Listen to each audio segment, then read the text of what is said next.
mejor sonido. No, ese día hubo un problema. Bien. Bueno, pues vamos a ver esta segunda clase de linfocitos B. Aquí es donde nos quedamos en la primera clase. Habíamos visto un poco por qué son importantes los linfocitos B y qué les caracteriza. Y habíamos visto, digamos, la fase inicial de su diferenciación y habíamos empezado a ver cómo los linfocitos B respondían a los antígenos en los órganos linfoides secundarios. Vimos que había respuestas timoindependientes, respuestas timodependientes. Vimos que se producían las timodependientes en los folículos y las timoindependientes se producían en otros sitios, fuera de los folículos, ¿vale? Y hoy vamos a profundizar un poquito precisamente en eso, en dónde se producen los distintos tipos de respuestas de células B. Vamos a ver también algunos procesos que ocurren especialmente en las respuestas foliculares, como es la hipermutación somática y la selección de los clones que producen anticuerpos de más afinidad. También veremos cómo se producen los cambios de isotipo y cómo las células se diferencian en células B memoria y plasmáticas. Y luego entraremos a ver la heterogeneidad de las células B.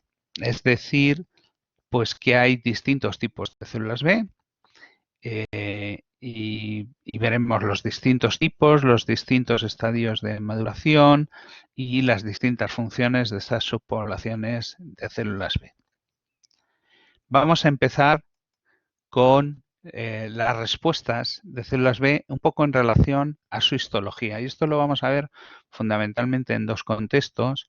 Primero en el contexto del ganglio y luego veremos también en el contexto del bazo, ¿vale? La peculiaridad va a ser que las respuestas timodependientes van a ocurrir siempre en los folículos, es decir, van a ser respuestas que van a ocurrir en los folículos del ganglio o en los folículos del bazo. Y las respuestas timoindependientes van a ocurrir en la zona marginal del bazo y en los cordones medulares del ganglio, es decir, van a estar localizadas en distintas secciones. Bueno, vamos a ver primero lo que ocurriría en el ganglio. En el ganglio entrarían los linfocitos B, entrarían extravasándose en las vénulas de endotelio alto, entrarían en las áreas T, interaccionarían con las células T y pueden ocurrir dos cosas. En el caso de que estas células B vayan a hacer una respuesta timoindependiente, esas células se desplazan hacia los cordones medulares y se van a diferenciar rápidamente en plasmablastos, en células plasmáticas productoras de anticuerpos. Pero estas células plasmáticas no van a tener una vida muy larga. Esto nos va a servir, pues, por ejemplo, imaginaos que tenemos una infección por una bacteria encapsulada, pues nos va a servir para poder reaccionar rápidamente contra sus polisacáridos capsulares. La otra posibilidad es que estas células B se desplacen a los folículos. En los folículos luego lo veremos, pero va a haber una cosa especial, que son las células dendríticas del folículo, que retienen antígenos inmunocomplejos en su superficie celular y que de esta manera van a permitir que las células B interaccionen con los antígenos. Esas células B foliculares, porque esto ocurre en los folículos, van a proliferar y se van a producir pues todos esos fenómenos que luego veremos de la hipermutación somática, del cambio de isotipo. Bien. Vamos a ver qué sentido, que esto lo habéis preguntado algunos en los cuestionarios, que por qué teníamos dos tipos de respuestas de células B. ¿Qué sentido tiene eso, no? Bueno, pues tiene el sentido de que cada tipo de respuesta tiene unas ventajas y unos inconvenientes distintos.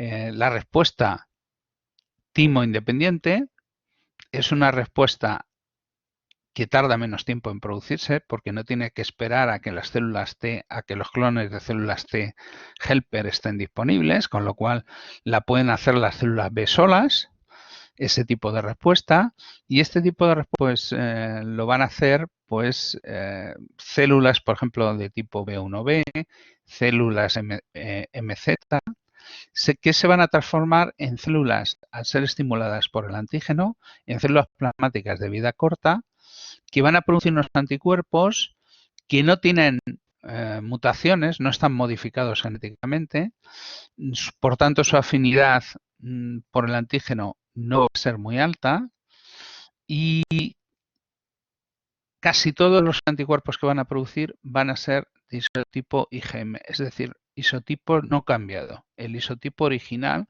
que producen las células B. Y luego vamos a tener el otro tipo de respuesta, que es una respuesta más lenta, pero que, bueno, va a dejar una memoria permanente, ¿vale? Y esta respuesta y va a ser una respuesta además con mejores anticuerpos, con anticuerpos de alta afinidad. Y esta respuesta es la que va a ocurrir en los folículos donde se van a producir, por un lado, el reconocimiento de antígeno por las células B, maduras foliculares, y esas células van a endocitar el antígeno, lo van a presentar a los linfocitos T y gracias a la cooperación con los linfocitos T se van a poder transformar en células B memoria que van a tener isotipos cambiados, típicamente IgG, IgE o IgA, ¿vale? También puede haber alguna célula memoria que se quede en IgM, pero lo normal es que sean de isotipos cambiados. También se van a producir células plasmáticas de larga vida. Y estas células B memoria y estas células plasmáticas de origen folicular van a presentar mutaciones con respecto a los genes originales, es decir, van a mostrar evidencias de hipermutación somática y van a producir anticuerpos de alta afinidad. Las células plasmáticas de larga vida, por tanto, van a ser las que nos van a producir los anticuerpos que nos van a proteger. Las células B memoria son las que, si ese patógeno nos infecta varias veces, pues cuando el patógeno reaparezca, pues responderán contra él. También otra diferencia en los dos tipos de respuestas que habíamos dicho de células B tiene que ver con cómo interaccionan las células B con el antígeno. En las respuestas que ocurren fuera del folículo, en las fases iniciales, las células B interaccionan con antígeno libre o soluble, aunque les viene bien a estas células, a las células timoindependientes, si el antígeno está unido a complemento. Si además ese antígeno aporta una estimulación a receptores TLR que tienen las células B, por ejemplo, el receptor de LPS, pues eso, digamos, va a intensificar todavía más este tipo de respuestas. Por tanto, el antígeno libre produciría respuestas de células B, digamos, timo-independientes y típicamente ese tipo de respuestas va a producir IgM, inmunoglobulina M pentamérica, ¿vale? Claro, cuando empezamos a producir anticuerpos contra un antígeno o contra un patógeno, se van a unir esos anticuerpos al patógeno y se van a formar inmunocomplejos, ¿vale? Es decir, el antígeno no va a estar ya solo o unido exclusivamente a complemento, sino que va a estar unido a anticuerpos que han producido otras células. Bien, esos inmunocomplejos, esos complejos moleculares formados por antígeno, anticuerpos, complemento, van a ser capturados, luego veremos los receptores, por las células dendríticas foliculares, que van a retener esos inmunocomplejos en su superficie. Y eso va a permitir que las células B foliculares interaccionen con el antígeno. Y si sus anticuerpos son mejores o son más afines, pues eso les va a permitir a estas células B endocitar el antígeno, presentárselo a los linfocitos T helper. Si los linfocitos T helper reconocen algunos de los antígenos que está presentando esta célula B, la estimularán para que se transforme en célula B memoria y célula B plasmática secretora de anticuerpos. Vamos a ver uno de los procesos genéticos que sirven para mejorar la calidad de los anticuerpos, ¿no? Y sería el proceso de hipermutación somática, que se combina con unas... Primero, la hipermutación lo que hace es producir variación en los genes que codifican las regiones variables de los anticuerpos, y eso va a hacer que esos clones o sus subclones mutantes, pues su afinidad pueda aumentar o disminuir respecto a la del clon original sin mutación. ¿Qué va a ocurrir a continuación? Pues que en ese entorno en el que tenemos una competencia por captar el antígeno, presentárselo a los linfocitos T, que los linfocitos T son los que, digamos, aportan a la célula B las señales que necesita la célula B para seguir proliferando y viviendo, pues se va a crear ahí un ambiente de competencia en el cual se van a ir seleccionando a las células que producen los anticuerpos de mayor afinidad. Ya explicamos en clases anteriores el mecanismo, ¿no?, por el cual se producía la hipermutación somática. Hay una enzima que lo que hace es, en pares citosina-guanina, pues cambia la citosina por un uracilo, y cuando esa célula replica su DNA, la hebra que lleva el uracilo, al ser duplicada, pues el uracilo es interpretado por las enzimas como una timidina y forman un par timidina-adenina, con lo cual hemos cambiado. Originalmente la célula tenía un par citosina-guanina y en una de las dos células hijas tendrá un par distinto, ¿no? Ese par pues puede cambiar el significado del codón, puede hacer que un aminoácido, por ejemplo, básico, pues pase a ser sustituido por un aminoácido hidrofóbico o ácido, y eso puede aumentar o disminuir la afinidad por el antígeno que reconoce ese anticuerpo, ¿vale? En este contexto, vamos a tener, aparte de las células B que mutan, vamos a tener, digamos, unos acompañantes. Unos acompañantes van a ser las células dendríticas foliculares que retienen el antígeno de la superficie y las células T que van a ser como los jueces, ¿no?, que van a estar ahí diciendo, bueno, a ver qué célula me presenta más antígeno, porque a esa célula es a la que le voy a dar, digamos, la coestimulación por medio de sinapsis inmunológica para que siga proliferando. Y las que no presentan antígeno, pues no van a tener esa estimulación y van a sufrir apoptosis, ¿vale? De esta manera, lo que va ocurriendo es que vamos seleccionando aquellos clones que producen anticuerpos que tienen más capacidad más afinidad por el antígeno y que tienen más capacidad de captar el antígeno y presentárselo a los linfocitos T cooperadores. En ese proceso, como decíamos, van a ser muy importantes las células dendríticas foliculares, que ya comentamos que eran dendríticas entre comillas, porque realmente no son procesadoras de antígeno, sino que simplemente aquí se ha administrado un antígeno radiomarcado y se ve que está concentrado en una parte del folículo, un polo del folículo en el que están estas células dendríticas foliculares, que básicamente lo que tienen son receptores para inmunoglobulinas y para complemento. Y esos receptores van a permitir que los inmunocomplejos queden adheridos en la superficie. Pero estas células no van a endocitar esos complejos ni los van a procesar, porque su función es mantener en su superficie esos esos antígenos y esos inmunocomplejos para que estén disponibles para la estimulación de las células B. Y bueno, esto da lugar a los procesos, digamos, de aumento de afinidad y de selección. Esto que tenía yo preparado es un ejercicio. Y ahora, si os parece, me podéis contestar.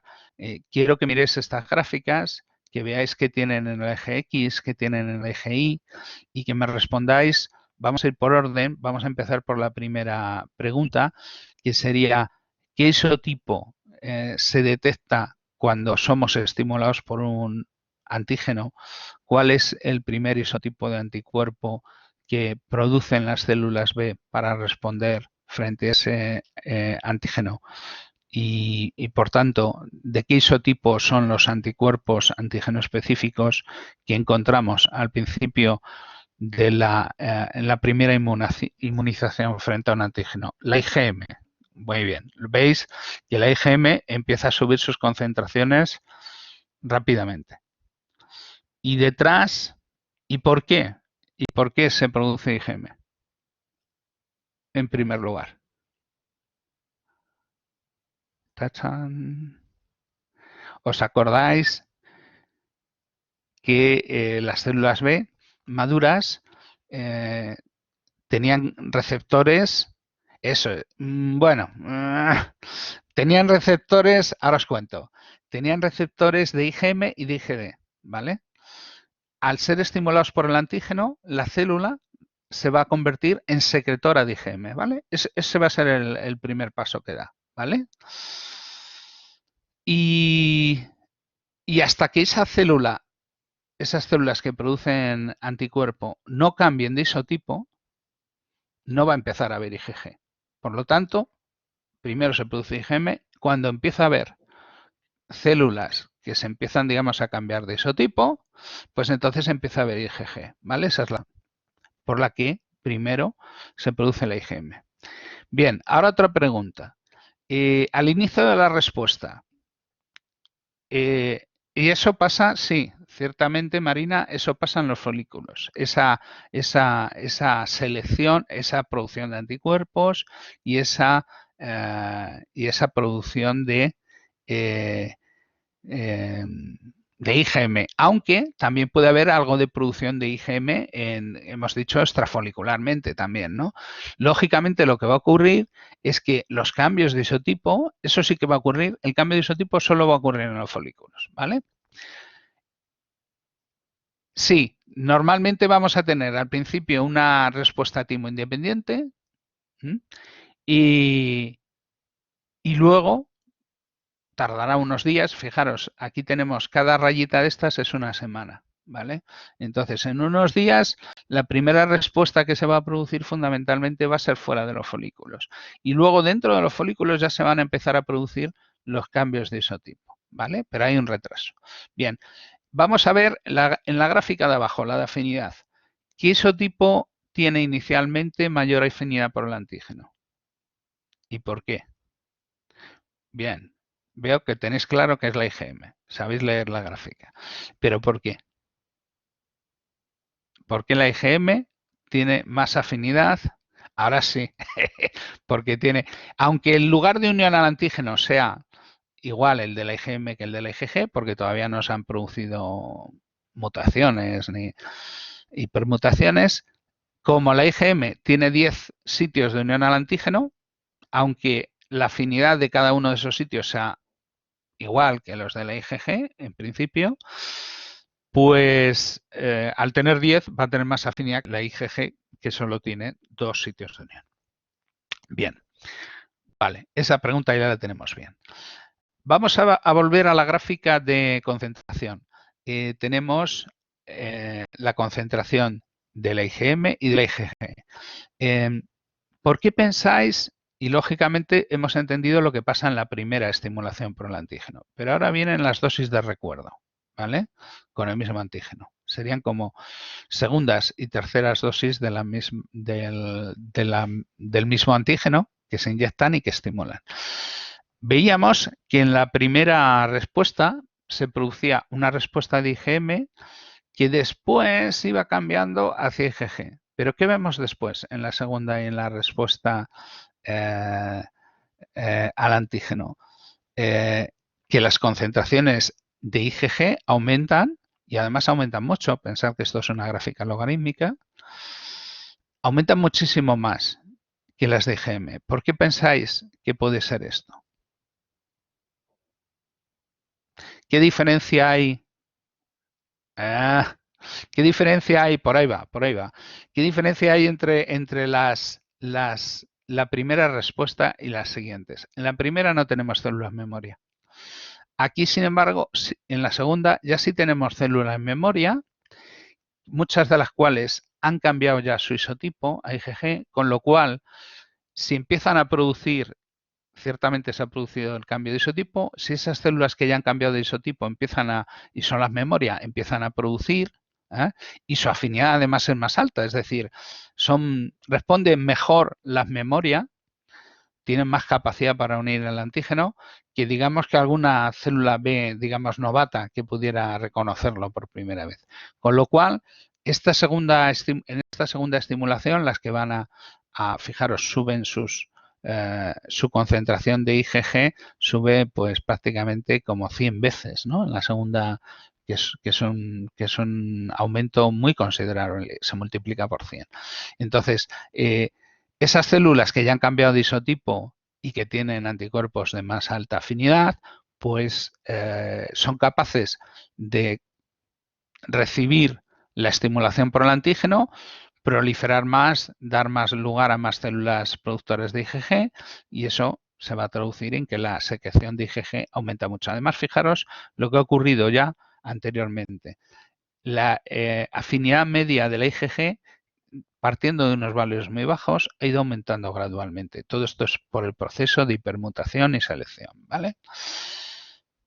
Vale, ya os he respondido, veis, me he pisado ya la última pregunta, ¿no? ¿Por qué la afinidad media de la IgG aumenta más que la de la IgM? Bueno, pues porque son las células que cambian de isotipo, las que también sufren, es decir, las células foliculares, las que sufren los procesos de selección, ¿vale? En los segundos reconocimientos puede si nos quedan células IgM que sean buenas, que reconozcan el antígeno con más afinidad, pues pueden ir cambiando. Fijaros, de hecho, que la afinidad del IgM, aunque no sea mucho, sí que va aumentando algo. Pero imaginaos que esto es un aumento que no llega a 10 veces, ¿vale? Mientras que el aumento de afinidad en la IgG parte de 10 elevado a 4 y fijaros, pues llega aquí a lo mejor por encima de 10 elevado a 9. Esto es aumentar, la afinidad ha aumentado de los anticuerpos, ha aumentado 100.000 veces. Es decir, es un proceso que produce una mejora tremenda. Es decir, la afinidad aumenta 100.000 veces, 5 órdenes. Pero es que, ojo, es que las concentraciones, fijaros cómo aumentan desde el inicial, 1, 2, 3, 4, 5, casi 6 órdenes de magnitud. Si consideramos que la capacidad de neutralizar antígeno depende fundamentalmente de la afinidad de los anticuerpos y de las concentraciones de los anticuerpos específicos contra el patógeno, fijaros lo que eso nos demuestra, que esto ha aumentado la capacidad, la afinidad ha aumentado 5 órdenes de magnitud, la concentración ha aumentado 6 órdenes de magnitud, si lo multiplicamos, esto es 10 elevado a 11. Es decir, la capacidad de detectar y neutralizar a la molécula del patógeno desde un estado en el que no teníamos inmunidad a un estado en el cual hemos sido estimulados artificialmente, vacunados varias veces, pues ha aumentado la capacidad en 10 elevado a 11 veces la capacidad de neutralización. Eso es lo que cambia el desenlace de la infección, ¿no? Un patógeno que podría causarnos enfermedad, incluso podría producir la muerte de un individuo en la primera infección, si ese individuo es vacunado y tiene anticuerpos muy afines y a concentraciones muy altas, pues ese individuo va a ser inmune y ese patógeno que antes podía ser causante de enfermedad, incluso mortal, pues va a ser inofensivo porque va a ser neutralizado prácticamente en cuanto sus moléculas penetren en nuestro organismo. Bien. ¿Cómo ocurre esto un poquito a nivel celular? Bueno, esto es la ilustración. Veis que tendríamos al principio, tenemos la célula dendrítica folicular, el expositorio, digamos, de antígenos, las células en una respuesta inicial responden todos estos clones. ¿Qué ocurre después?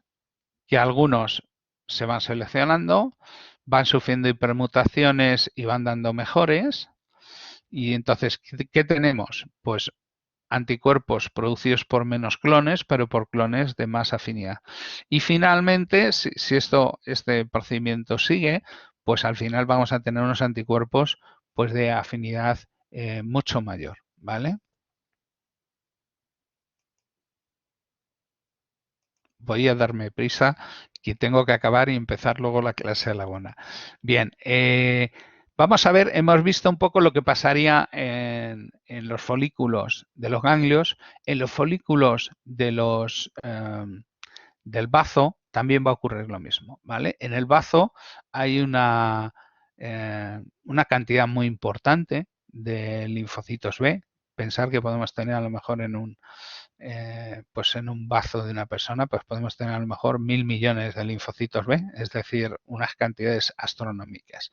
Los linfocitos B en sangre son una subpoblación minoritaria, 5 o 15%, y los podemos diferenciar porque expresan algunas moléculas específicas, ¿no? Por ejemplo, las células B inmaduras que han salido de la célula de la médula ósea expresan IgM.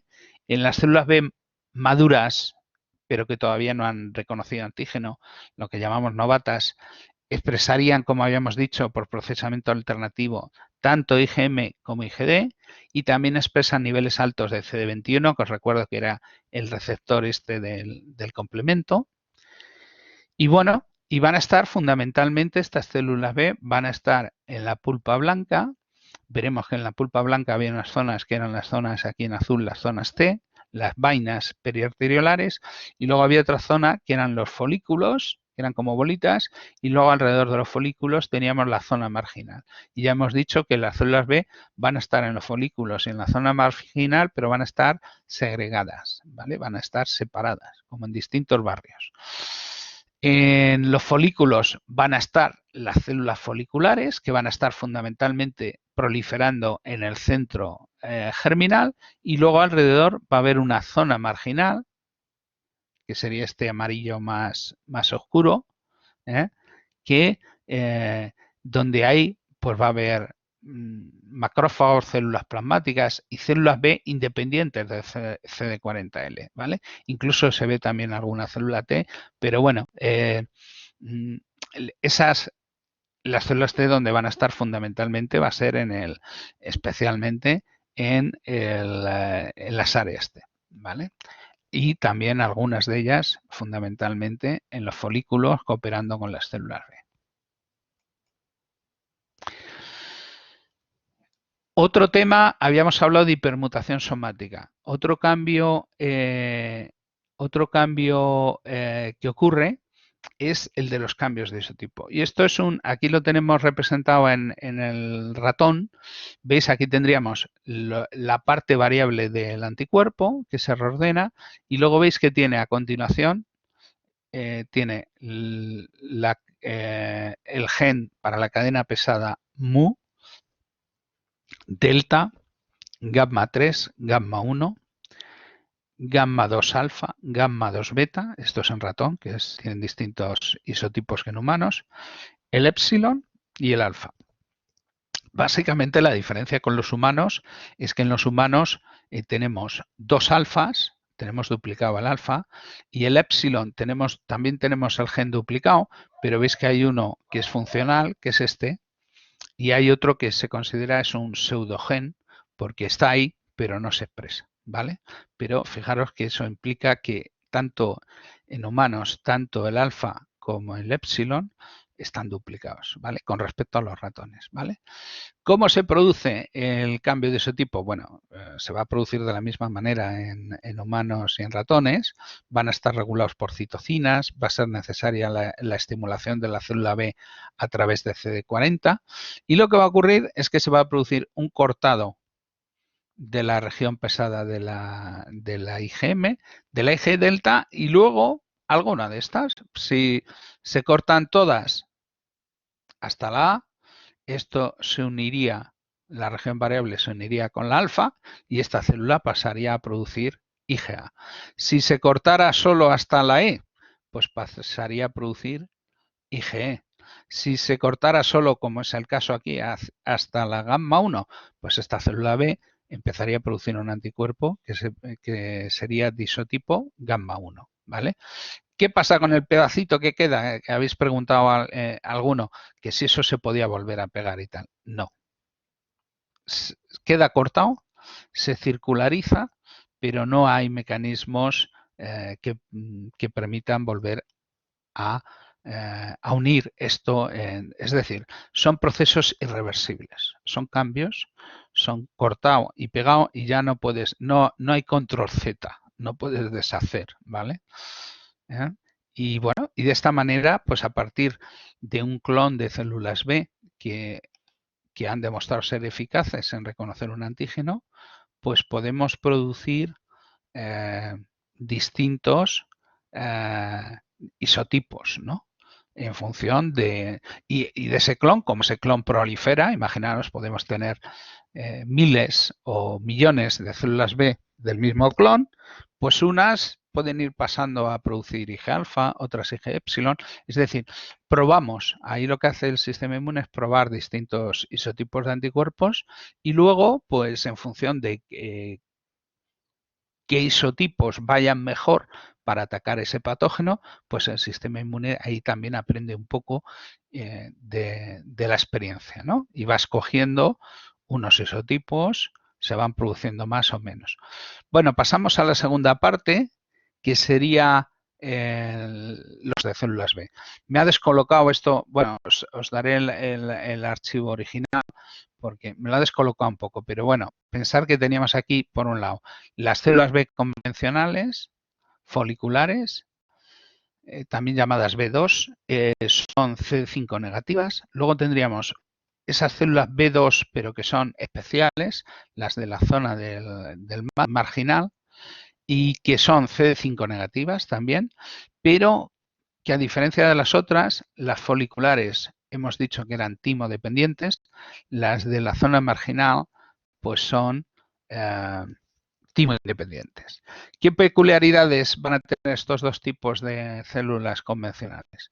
Bueno, las de la zona marginal, que serían las realmente un poquito especiales, estas se diferencian porque expresan niveles más altos de IgM y de CD21, es decir, tienen más de los receptores que utilizan para unir el antígeno.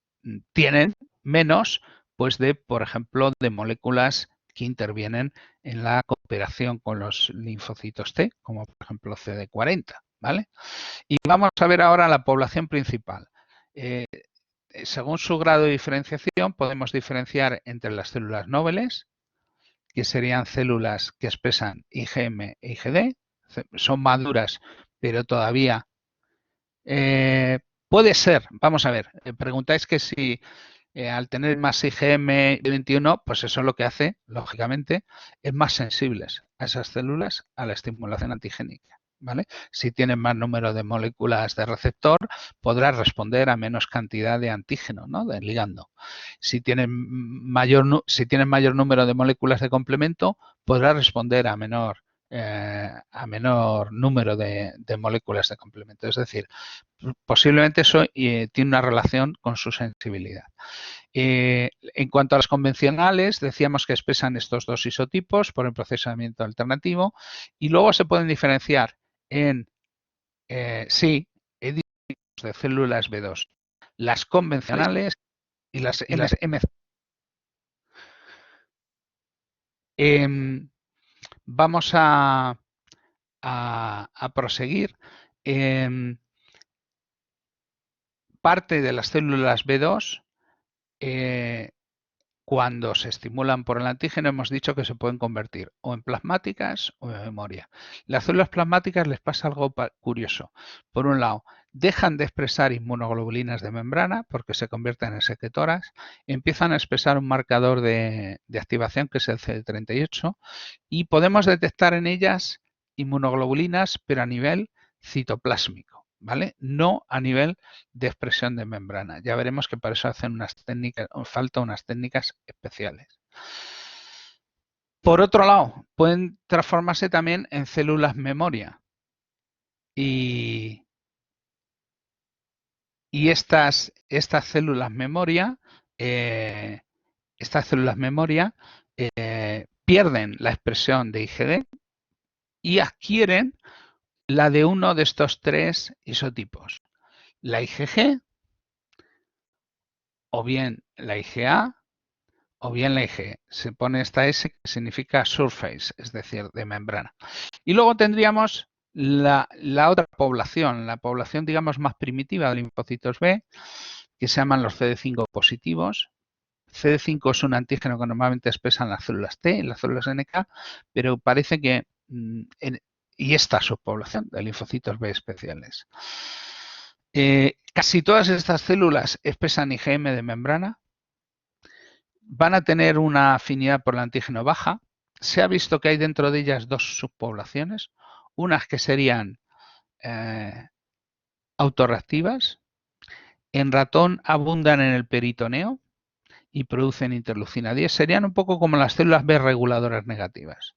Y luego hay otra subpoblación que son las B1B, que reconocen polisacáridos extraños de bacterias y producen los anticuerpos naturales. Estos que habíamos visto que eran los responsables de, por ejemplo, de las reacciones entre grupos sanguíneos. Y estas células tienen un proceso especial, solo pasan por los ganglios fetales durante la vida embrionaria y luego ya no vuelven a recircular ni vuelven a... Es decir, son células que han interaccionado con antígenos propios, pero no han interaccionado con antígenos extraños. Vamos a ir viendo alguna cosa de estas. Bueno, si tuviéramos que hacer una clasificación evolutiva de estas poblaciones, las más primitivas serían las B1, luego las B2, las de la zona marginal serían intermedias, serían células B que son capaces de responder a antígenos, pero no son capaces de interaccionar con los linfocitos T. Y las células B2 foliculares serían la población que es más evolucionada, que tiene unos programas de diferenciación y de recirculación más complejos. Y que van a ser las responsables de dar lugar a las células secretoras de anticuerpos de alta afinidad y a las células B memoria que son capaces de cambiar su isotipo. Por todas estas razones, las células, digamos, foliculares serían como las más evolucionadas dentro de las células B. Bien, vamos a ver un poquito las peculiaridades que tienen los linfocitos B1. Su primera peculiaridad es que no recirculan como el resto de los linfocitos o como el resto de los linfocitos B. Abandonan órganos linfoides primarios y secundarios durante la vida fetal y se van a vivir en tejidos no linfoides, donde tienen una capacidad de proliferación homostásica, es decir, son capaces de vez en cuando dividirse e ir manteniendo sus números.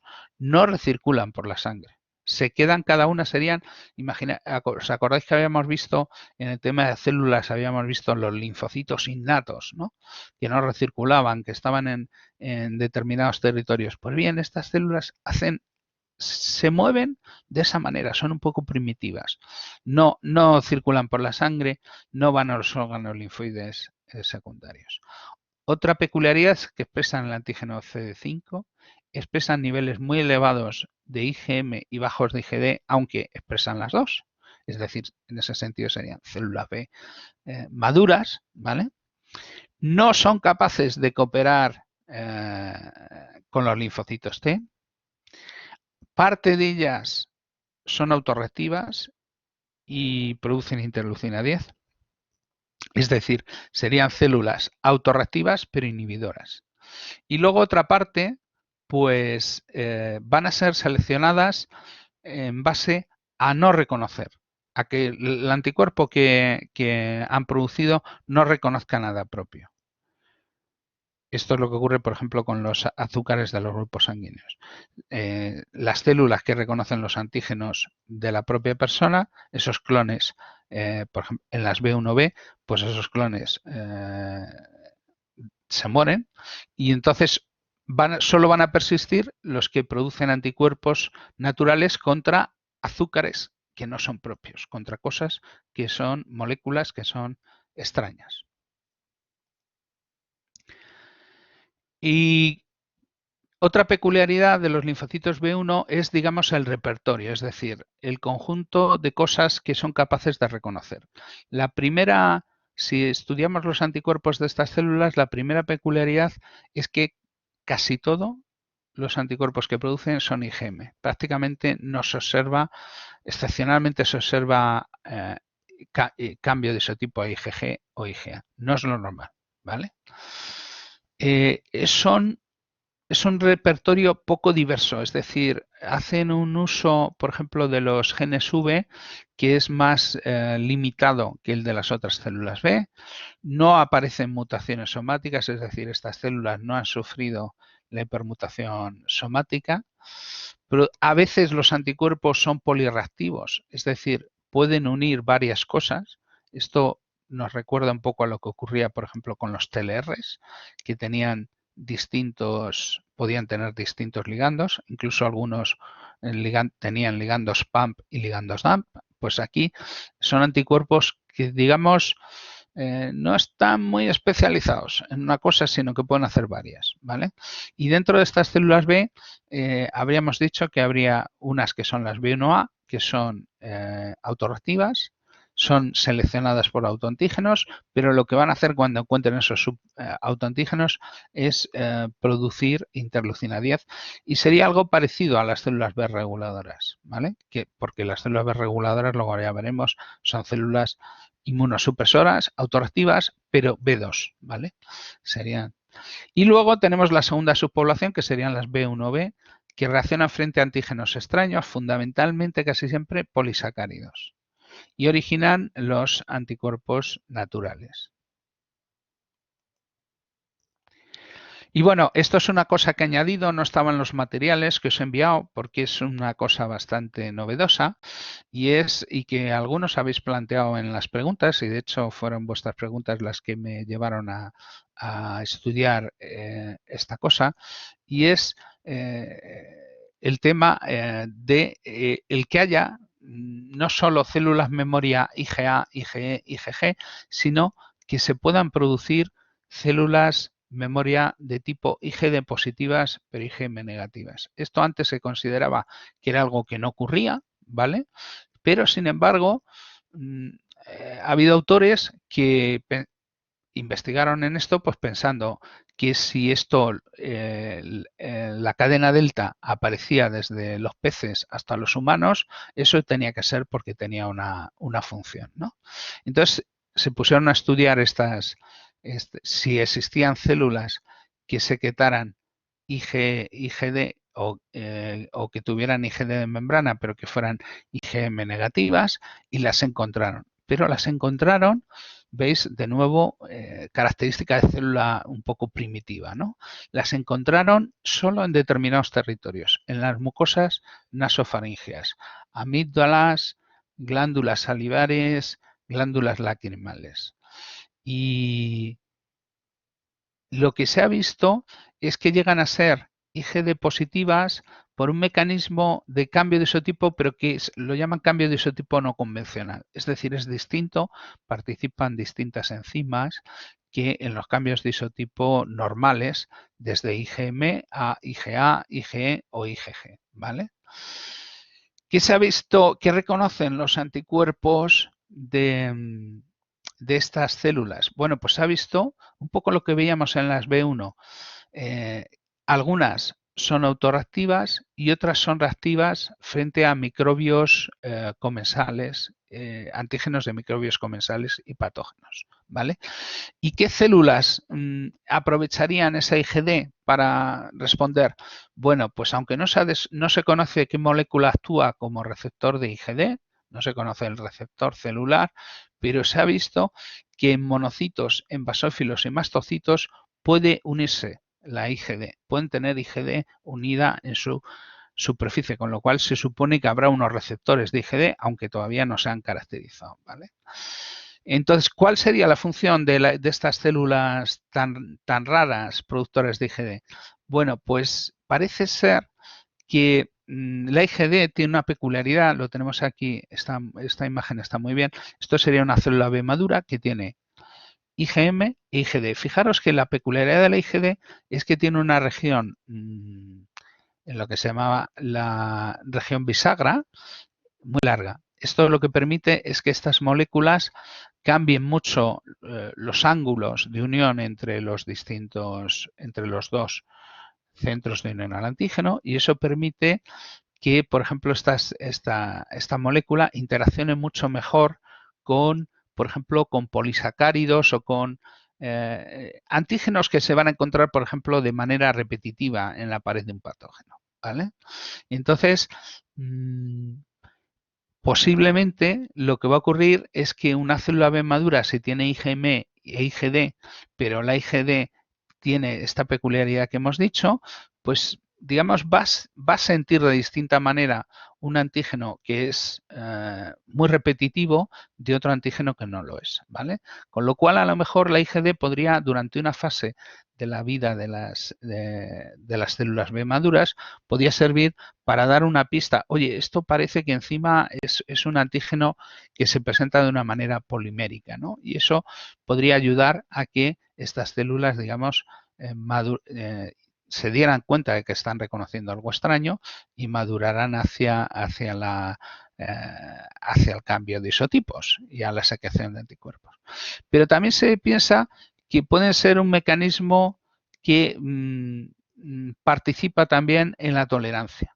De hecho, han visto que en las células IgD, que las células que expresan IgD y que dejan de expresar IgM, pues se ha visto que tienen un mecanismo que lo llaman de redención celular, que sería que células que son algo autorreactivas, por medio de hipermutación somática, pueden, lógicamente eso cambia las especificidades, y se puede producir una selección de células que, pese a que se originan de un clon que originalmente era autorreactivo, pues gracias a la hipermutación adquieren capacidad para reconocer alguna molécula de patógeno. Esto es algo complicado. Todavía, no, si no lo entendéis, no os estáis, porque es una cosa que no se tiene muy clara.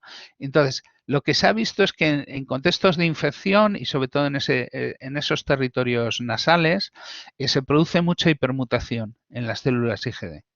Y eso, bueno, pues podría ser, seguramente tiene algo que ver con las regiones estas bisagra que permiten sobre todo unir moléculas de superficie de patógenos. Bueno, esto simplemente os lo dejo para que veáis que, bueno, que es algo que hay cosas nuevas.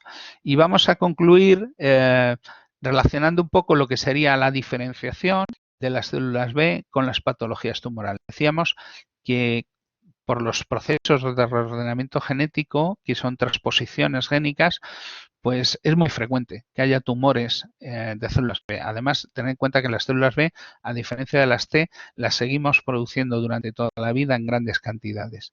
Y esto pues hace que, por ejemplo, estas células tiendan a dar muchos más tumores que los linfocitos T. Que más o menos se producen sobre todo en las etapas iniciales de la vida y en la infancia, pero luego se mantienen por crecimiento homeostásico. Las células B, sin embargo, las seguimos produciendo nuevas, aunque seamos viejecitos, ¿no? ¿Qué se ha visto? Pues los progenitores linfoides que van a dar lugar a células B dan lugar a un tipo de leucemia muy frecuente en los niños, que es la leucemia linfoblástica aguda, que no tiene, son células que todavía no han reordenado el BCR, pero tiene un antígeno que permite identificarlas que se llama CD10, ¿vale? El antígeno de la leucemia común aguda, ¿vale? Luego tendríamos una leucemia de células pre-B que tienen un receptor, es decir, que tienen reordenada la cadena pesada, pero no han reordenado la cadena ligera, es decir, tienen un receptor pre-B. Luego tendríamos lo que es el linfoma de células de centro folicular, el linfoma de Burkitt, que serían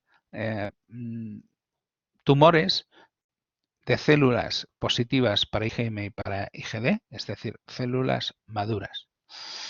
Luego tendríamos tumores de células B activadas, ¿no? Tras el reconocimiento de antígeno, células que podríamos llamar células B activadas o en proceso de convertirse en memoria. Y estas son las que se llaman las tricoleucemias, expresarían también IgM e IgD.